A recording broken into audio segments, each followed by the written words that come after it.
Class 10 NCERT English First Flight. Chapter 10 The Sermon at Benares.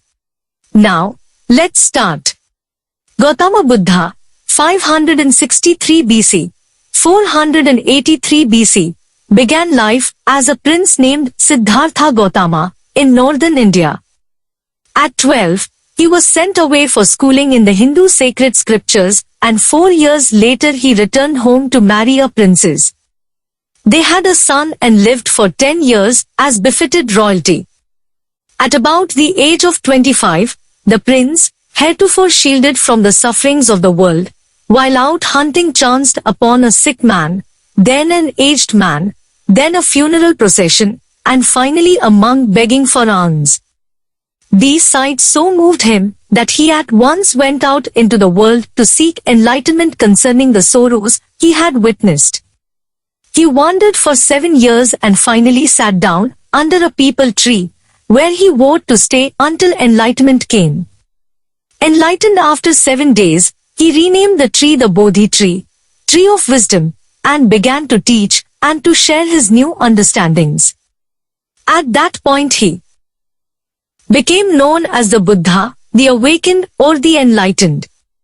The Buddha preached his first sermon at the city of Benares, most holy of the dipping places on the river Ganges. That sermon has been preserved and is given here. It reflects the Buddha's wisdom about one inscrutable kind of suffering. Kisa Gotami had an only son, and he died. In her grief she carried the dead child to all her neighbors, asking them for medicine, and the people said, "She has lost her senses. The boy is dead."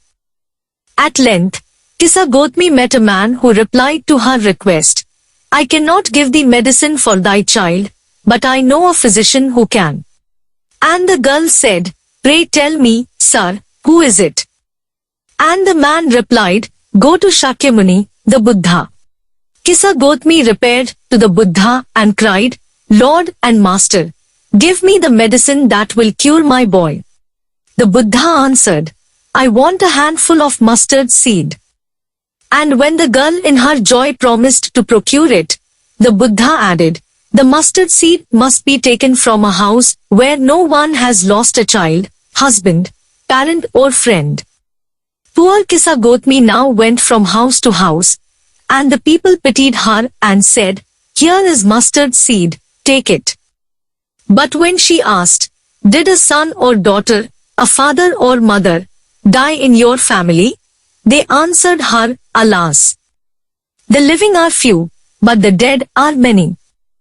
Do not remind us of our deepest grief." And there was no house, but some beloved one had died in it. Kisa Gotami became weary and hopeless, and sat down at the wayside watching the lights of the city, as they flickered up and were extinguished again. At last the darkness of the night reigned everywhere.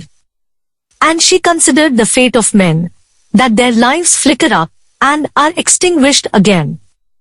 And she thought to herself, "How selfish am I in my grief. Death is common to all, yet in this valley of desolation there is a path that leads him to immortality, who has surrendered all selfishness." The Buddha said, "The life of mortals in this world is troubled and brief and combined with pain.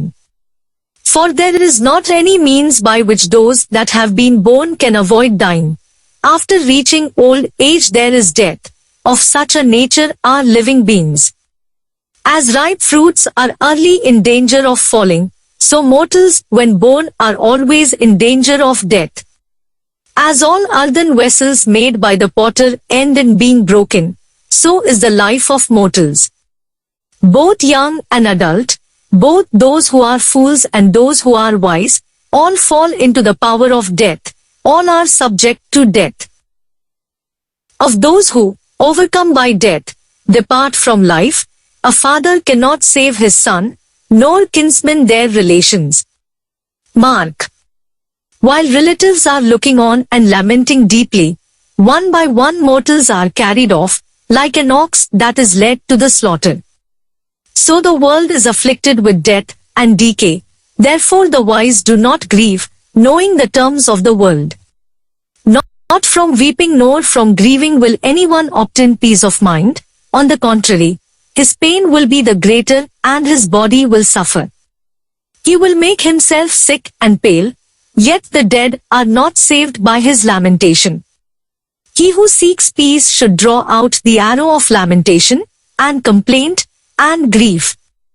He who has drawn out the arrow and has become composed will obtain peace of mind. He who has overcome all sorrow will become free from sorrow, and be blessed. Source: Betty Renshaw. Values and Voices, a College Reader, 1975.